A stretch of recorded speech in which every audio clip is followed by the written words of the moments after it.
If you're tired of these promos, supporters get the podcast early and ad-free. Just go to donate.bogosity.tv for the links to sign up.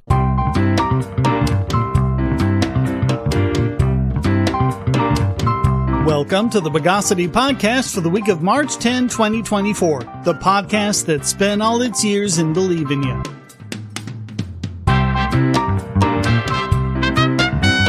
This is your host, Shane Killian. Let's septate the news of the bogus.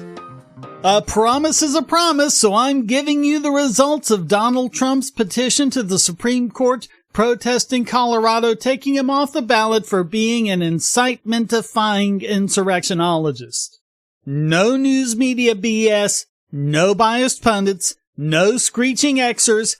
I'm giving it to you straight from the horse's mouth, as SCOTUS said unanimously that of course they can't do that. The per curiam judgment of the court read, "The 14th Amendment expanded federal power at the expense of state autonomy and thus fundamentally altered the balance of state and federal power struck by the Constitution.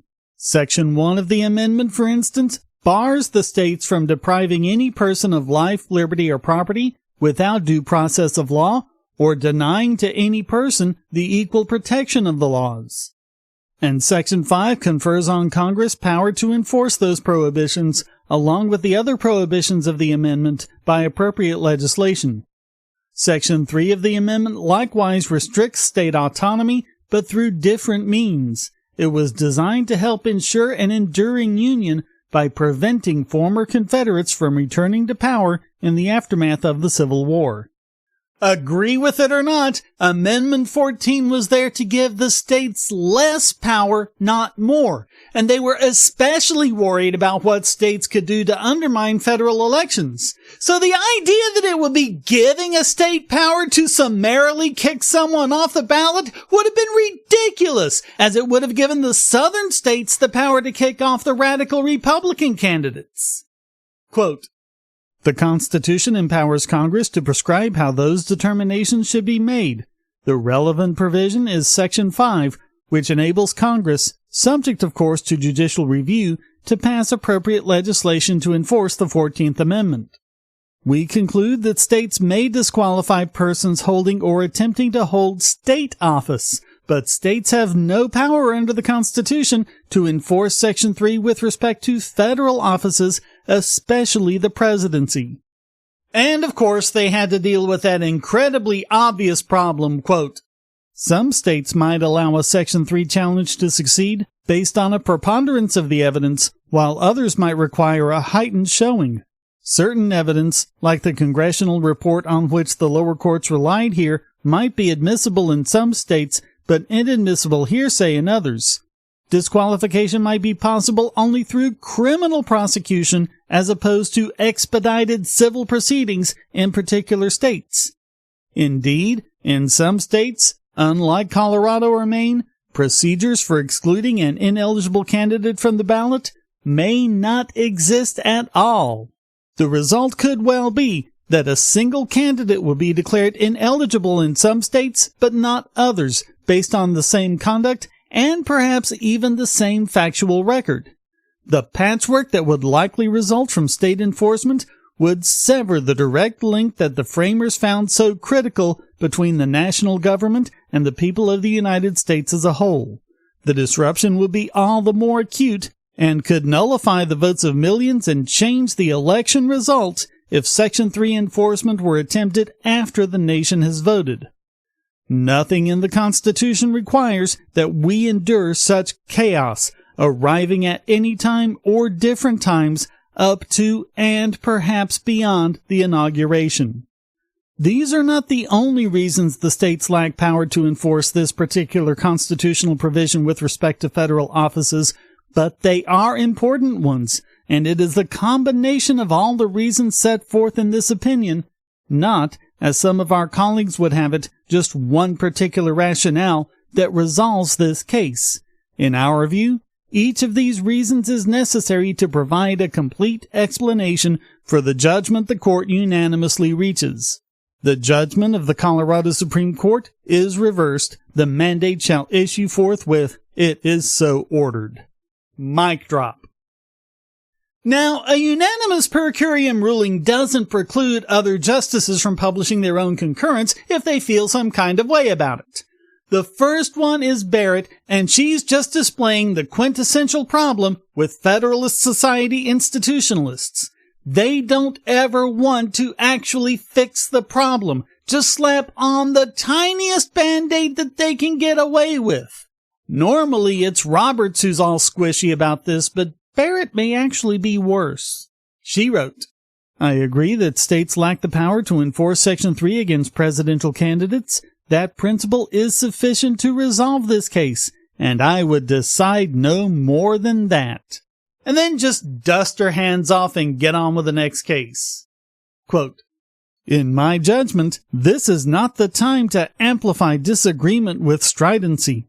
The court has settled a politically charged issue in the volatile season of a presidential election. Particularly in this circumstance, writings on the court should turn the national temperature down, not up. For present purposes, our differences are far less important than our unanimity. All 9 justices agree on the outcome of this case. That is the message Americans should take home. But if you don't make it clear now, then you'll just have people coming in a few weeks or months from now to argue some other aspect that wasn't covered by your Band-Aid. Is that really what you want? Oh well, points for brevity, I guess.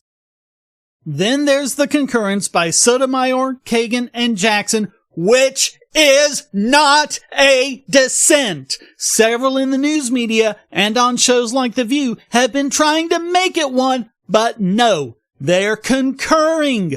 This decision is unanimous. And you all should be embarrassed for saying that what Colorado was doing was on solid legal ground and this was a winning argument. You especially, Lawrence Tribe.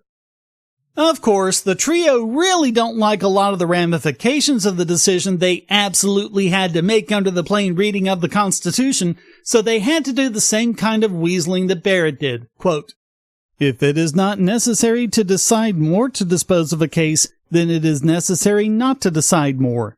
That fundamental principle of judicial restraint is practically as old as our republic.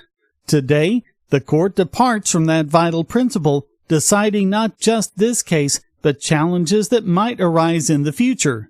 Yeah, because they know they'd be coming soon otherwise.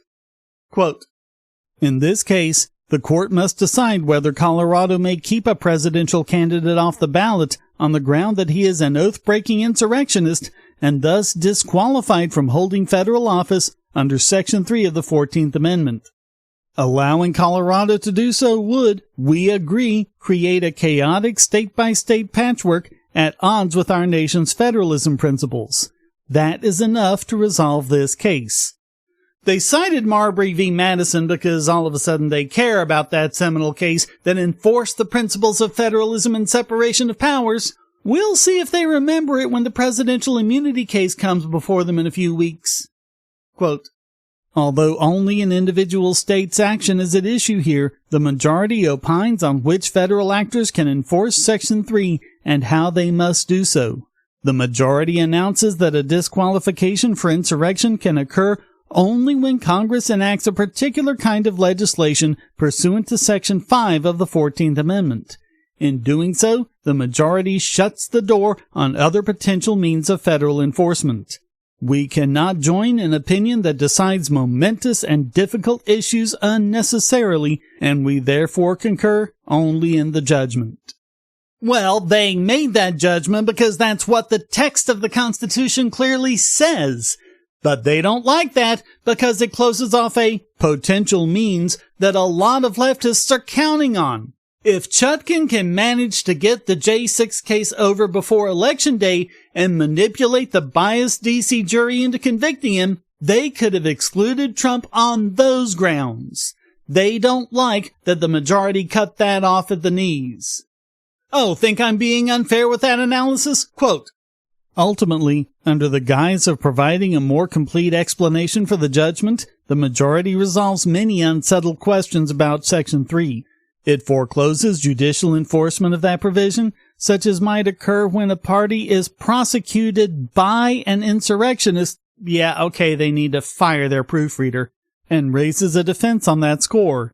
The majority further holds that any legislation to enforce this provision must prescribe certain procedures tailored to Section 3, ruling out enforcement under general federal statutes requiring the government to comply with the law. By resolving these and other questions, the majority attempts to insulate all alleged insurrectionists from future challenges to their holding federal office. Well, gee, thanks for making it clear that the majority just ruled you couldn't do that. How many cases would that invalidate? Chuckleheads. The 5 non-wimpy judges, which included Roberts for once, completely cut off all areas other than that specified in the 14th Amendment for keeping a candidate from holding office on the grounds he's an oath-breaking insurrectionist. You know, I'm still not a Trump supporter, but if he won Colorado in November, that'd be pretty hilarious. If you're looking for a way to support this channel, but you don't have any spare cash and you can't stand ads, you can do so by generating your own cryptocurrency. Use the links at the bottom of the description to follow the link to Odysee.com to listen to the podcast and see all of my YouTube videos as well. Just watching videos will produce cryptocurrency for the creator and yourself. And since Odysee is always monetized and never censored, you'll have no problem seeing all the videos from your favorite creators. You can also use the library credits you create at Odysee to tip creators and even purchase paid content. Earn library credits through various rewards, including daily view rewards and the number of shares and invites.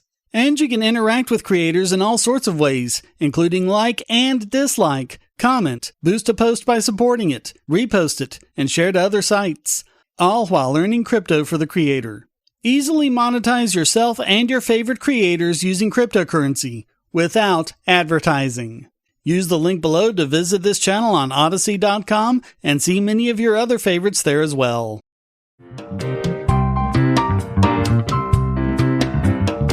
So, a couple of times we've covered Steve Baker's excellent reporting on the Jan 6 protests and riots.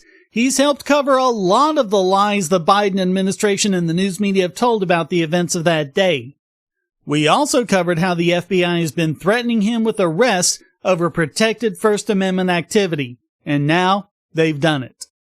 Baker surrendered himself to the FBI on March 1st to charges of knowingly entering or remaining in any restricted building or grounds without lawful authority, disorderly and disruptive conduct in a restricted building or grounds, disorderly conduct in a Capitol building, and parading, demonstrating, or picketing in a Capitol building. All charges are misdemeanors. Baker tweet-X'd, "The prosecutor informed my attorney that I am to arrive at the FBI field office wearing shorts and sandals. They didn't have to go this route, as we've been told that my charges are nonviolent misdemeanors. My attorneys have also been assured by the government that this will be an in-and-out affair and that they have no intention of detaining me. But rather than issuing a simple order to appear, they seem to feel the need to give me a dose of the personal humiliation treatment."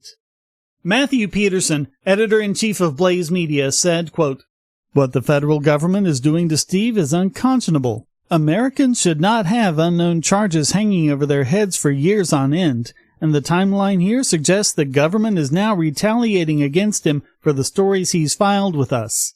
Why have all the other journalists who entered the Capitol not been charged with misdemeanors? The government appears to be engaged in selective prosecution." When Baker surrendered himself, Peterson posted, "Tough to watch. Totally unnecessary. There was no reason to take him into custody and have U.S. Marshals transport him to the courthouse."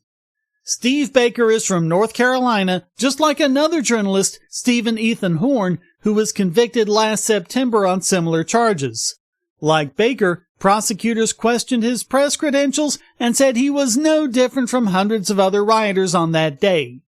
Of course, according to the First Amendment, there is no such thing as a credentialed journalist. Government should have no say whatsoever in who is and is not a member of the press. If you're engaged in journalistic activity, you're a journalist. All there is to it.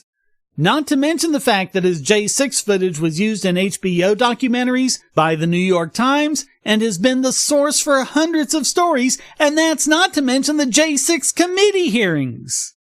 His case is also very similar to CBS reporter Catherine Herridge, who was just held in contempt of court for refusing to divulge her sources regarding her revelations regarding Chinese-American scientist Yanping Chen, who came under federal investigation in 2017. Interestingly, she and Baker randomly drew the same judge, just like Trump and all those other J6 trials were randomly assigned to Judge Chutkan. Really makes you think that these random selections should be done publicly, right? I mean, if they can do it with a lottery. The DOJ is also prosecuting other journalists, including William Pope of Free State, Kansas, Sam Montoya and Owen Schroyer of InfoWars, and Sean Bradley Witzeman of Tribune Media International. Congressman Barry Loudermilk said, quote, "The DOJ has no suspects in either the RNC-DNC pipe bomb nor Gallows investigation, but they are targeting an independent journalist who simply documented what he witnessed on Jan 6. There were dozens of journalists at the Capitol that day, so why target Baker?" Steve Baker, this fellow North Carolinian stands with you. Stand tall and unmovable in the proud Tar Heel tradition.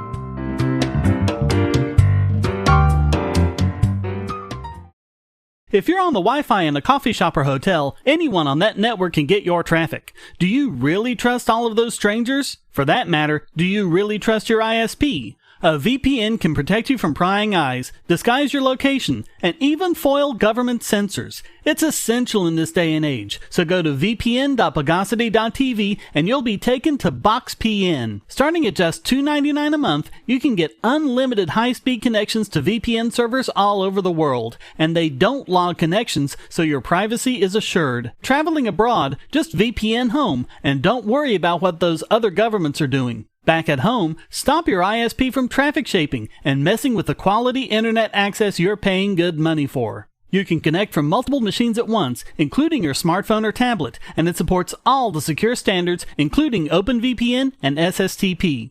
Bypass censors and surveillance with your own secure VPN connection. Go to vpn.bogosity.tv.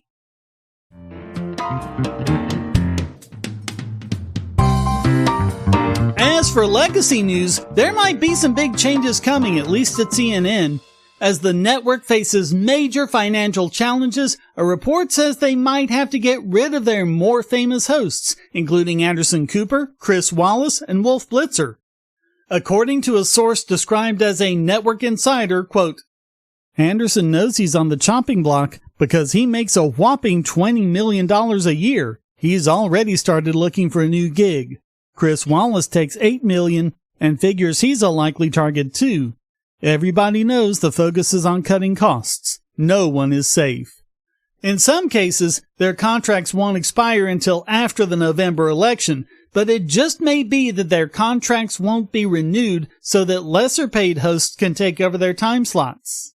The issue is new CEO Mark Thompson making severe cuts to the network's budget in the face of plunging ratings. Anderson Cooper makes $20 million a year, Blitzer makes $5 million, and Jake Tapper makes $8 million. The national average salary for a news correspondent is $75,000 a year and ranges between $60K and $110K per year. CNN's more junior correspondent Caitlin Collins makes $170K. So the network could save a lot by getting rid of their multi-million-dollar correspondents. Another source was quoted as saying, "CNN is trying to keep up with the news landscape and become a digital-first provider. It makes sense for them to pursue anchors who have already established a presence there, especially if TV becomes history in their portfolio." Thompson has already slashed bonuses, and now he's outlined a 5-part plan to, quote, "build our digital future." If that sounds like marketing speak to you, you're not alone, as one source told the New York Post that Thompson was, quote, "rearranging the deck chairs on the Titanic." Another said, quote, "It's a 5-point plan to make 5-point plans. In other words, there is no plan, but we are really planning to make lots of plans. And rest assured, there are lots of people overseeing the planning to make plans. And Mark is overseeing all of the people planning to make plans. So don't worry, we've got this totally under control. But one of them had a different point of view. Quote, "The tone of the email was that it was a year of stabilization. It basically said we did really well to launch new shows and to stabilize the ship, but we ran into some of the same headwinds as other media companies." And one source, hard to tell if it was the same one, said, quote, "There has been frustration that we hadn't heard from him, but I appreciated the memo. It couldn't have come at a better time. It's well thought out. I think he answered the questions on how and what to do. He laid out some pretty clear steps. It's a good first step." We'll have to see, but the main point seems to be that legacy media continues to flounder while the newer digital media gets more and more popular. And it's probably not because of things like production costs. It's the fact that people think they're getting better quality. Hopefully that's a lesson that CNN and the others are learning, or there might be a lot more people losing their jobs as well.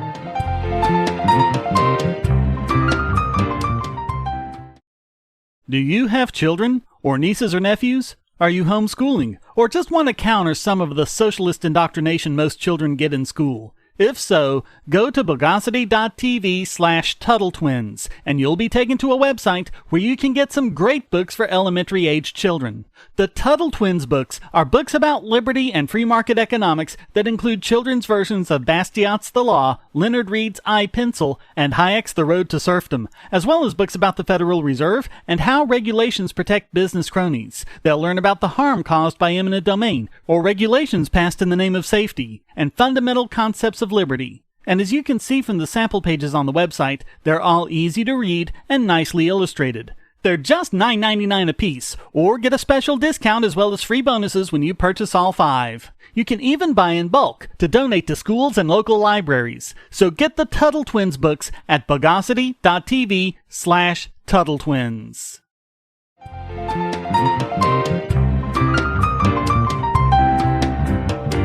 And now it's time to slenderize this week's biggest bogon emitter. And this week it goes to Congress. Both parties, including the Republican chairman of the House Budget Committee, Jody Arrington, who said that his party is totes serious about the deficit and that they'll consider raising taxes. Typical. People balked at the $1.4 trillion deficit in 2009, but we were assured that it was only a one-off because of Barack Obama's more than $900 billion in stimulus spending, and afterwards things would be getting back to normal. Now, normal is looking like $2 trillion deficits. And this year, interest payments on the debt will exceed both defense and Medicare spending, becoming the government's largest budget item. At the same time, we're reaching the point of no return with both Medicare and Social Security that no one seems to want to dare proposing a solution for. The deficits are the problem of making excessive promises to special interests, mostly entitlements to well-to-do seniors, without any real means of paying it. The problem is spending, and raising taxes isn't going to cut it. The whole tax the rich thing is just a distraction. The average income tax rate in 2020 was 13.6%, and the top 1% paid an average of 26%, almost twice the average and more than 8 times as much as paid by the bottom 50%. And that 26% is greater than their share of total adjusted gross income, which was 22.2%. But the main point is that it's just impossible. Empirically, it's been shown to be impossible to sustain revenues of over 17% or so of GDP. Some years might top 20%, but that's offset by years where it drops below 15%. Last year, total revenues were 16.5% of GDP, whereas expenditures were 22.8% of GDP. There's absolutely no way to get revenues as high as what government is spending. Any scheme to lower the deficit by raising taxes just won't work because it'll repress the economy and mean lower revenues overall. The only way to increase revenues seems to be to grow GDP, which, paradoxically, would mean cutting the tax rate, as predicted by economist Arthur Laffer. In 2011, a New York Times column talked about the deficit reduction deals and how they were all tax heavy. What the article failed to mention was they didn't reduce the deficit at all. The distinguishing characteristic of the 1997 deal, which came closest to eliminating deficit spending, was that it cut both spending and taxes. And of course, we've also seen that the tax and spend compromise never seems to come to fruition. Any such deal keeps the tax increases while failing to actually cut spending, like Reagan's deal with Congress, which would have raised taxes by $1 for every $3 in spending cuts. As it turned out, only the tax hikes became reality. Reagan ended up increasing spending. In 1982, each extra tax dollar resulted in $1.14 of new spending.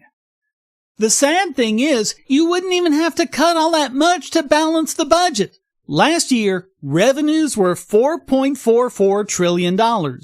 That would be enough to cover the federal government's total 2019 budget. No deficit needed. Republicans still haven't learned, and Democrats don't seem to want to learn. So all of that makes Congress this week's biggest bogon emitter.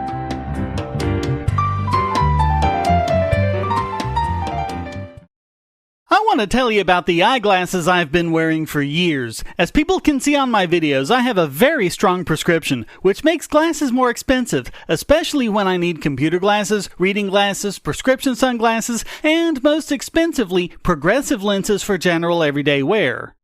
To save money while still getting quality glasses, I get them from Firmoo. In fact, I just got a pair of progressives with high-index aspherical lenses and a nice pair of frames my wife loves for just over $100. It would have been $500 to get them through my eye doctor. Not only do they look good, the glasses are durable. I've worn many pairs for several years without problems. All orders come with a 30-day return policy, a 3-month warranty, and one-on-one customer service. Go to Firmoo, that's FIRMOO.Bogosity.tv anytime you need quality glasses at a low price. Once again, that's Firmoo.Bogosity.tv.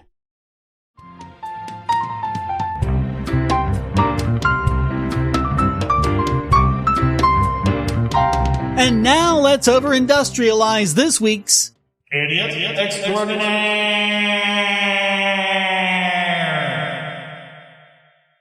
According to his bio page on IEEE Spectrum, quote, David Evan Harris is a Chancellor's Public Scholar at UC Berkeley, Senior Research Fellow at the Internal Computer Science Institute, Senior Fellow at the Center for International Government's Innovation, Senior Advisor for AI and Elections at the Brennan Center for Justice, and Visiting Fellow at the Integrity Institute.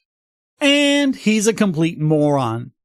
He made a guest post on IEEE Spectrum that is a completely idiotic take on AI that you can tell just from the title, quote, Open source AI is uniquely dangerous, but the regulations that could rein it in would benefit all of AI.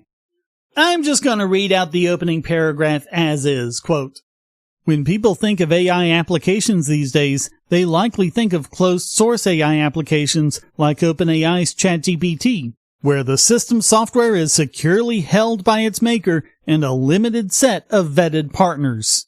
Everyday users interact with these systems through a web interface like a chatbot, and business users can access an application programming interface, API, which allows them to embed the AI system in their own applications or workflows. Crucially, these uses allow the company that owns the model to provide access to it as a service while keeping the underlying software secure. Less well understood by the public is the rapid and uncontrolled release of powerful, unsecured, sometimes called open source AI systems. Yes, he's equating closed source with secure and open source as unsecure. He even says it outright, quote, Powerful, unsecured, sometimes called open source AI systems. He keeps switching from the term open source to the term unsecure. He just acts as if open source is insecure and goes from there. It's the typical kind of open source bashing we've been hearing from Microsoft for 25 years, ever since Steve Ballmer bashed up and down the stage screaming about how Linux is evil. Quote, OpenAI's brand name adds to the confusion. While the company was originally founded to produce open-source AI systems, its leaders determined in 2019 that it was too dangerous to consider releasing its GPT system source code and model weights to the public. I think what he means is not too dangerous, but too unprofitable.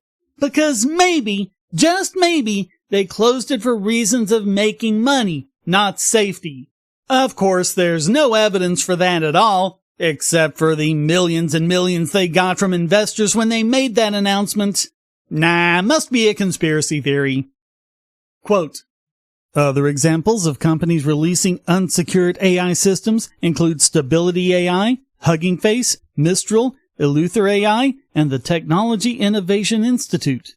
These companies and like-minded advocacy groups have made limited progress in obtaining exemptions for some unsecured models in the European Union's AI Act, which is designed to reduce the risks of powerful AI systems. They may push for similar exemptions in the United States via the public comment period recently set forth in the White House's AI executive order. Because Microsoft, Apple, and so many others have done such a wonderful job of keeping our data secure, haven't they? And why is it so dangerous? Quote, you could ask them to design a more deadly coronavirus, provide instructions for making a bomb, make naked pictures of your favorite actor, or write a series of inflammatory text messages designed to make voters in swing states more angry about immigration. Which is already happening with closed source tools. And it happened before these AI tools came out. It's not like there are tons of websites that have faked pictures of naked actors from back in the early 90s. And want to make a bomb? There's this thing called the Anarchist's Cookbook that's been publicly available long before the internet was even a thing.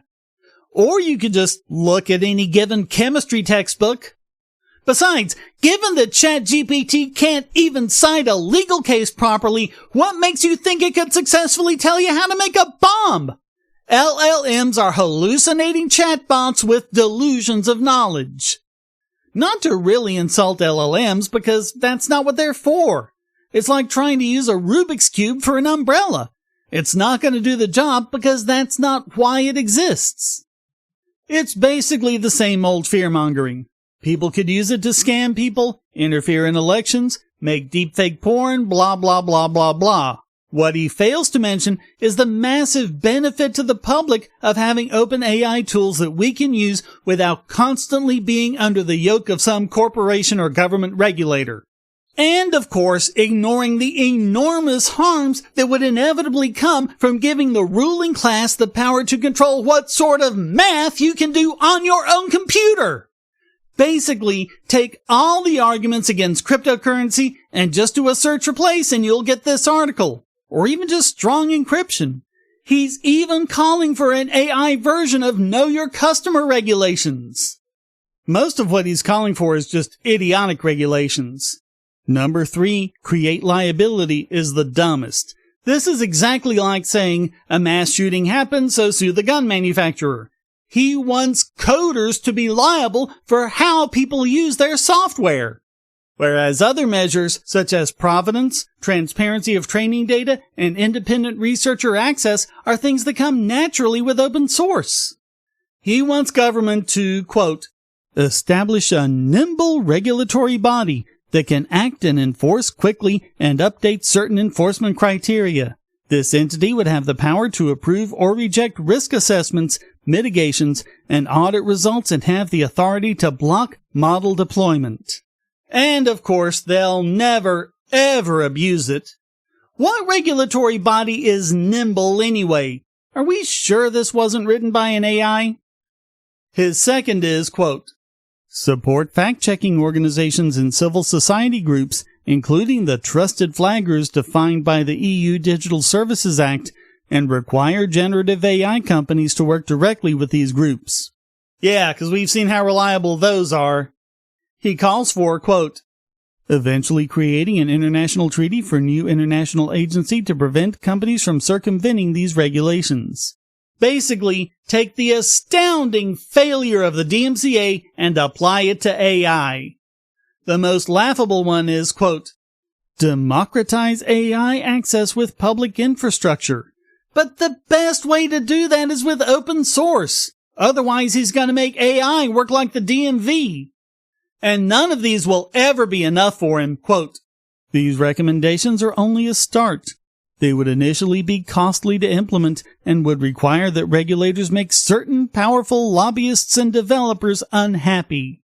Is he completely insane, or is he just hoping we are? Lobbyists love regulations. It's the lobbyists for Apple, Adobe, and other closed-source AI companies that are lobbying the hardest for AI regulations because they know that this will just get in the way of competition from open-source projects.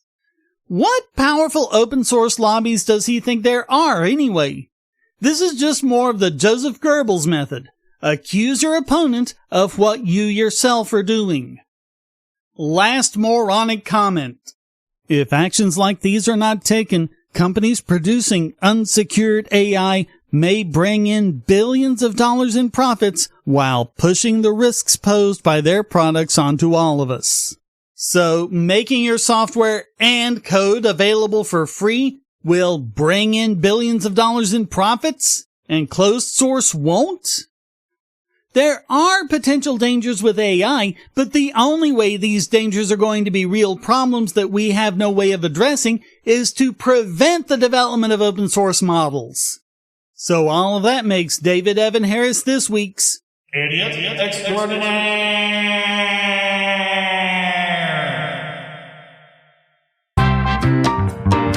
Well, that wraps up this That's Really Offensive, No Wonder Everyone Keeps Invading You edition of the Bogosity Podcast. I hope you enjoyed it. If you did, please go to donate.bogosity.tv for several ways to support and discord.bogosity.tv to join the discussion. Subscribe at Patreon or Subscribestar, and you can listen early and ad-free. Thank you for listening. Until next time, here's a quote from Eliezer Yudkowsky.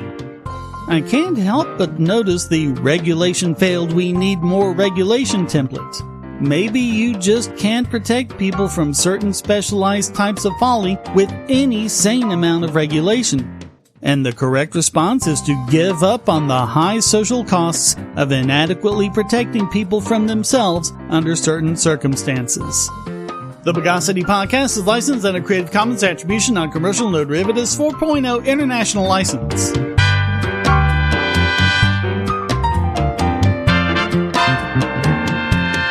Bogosity.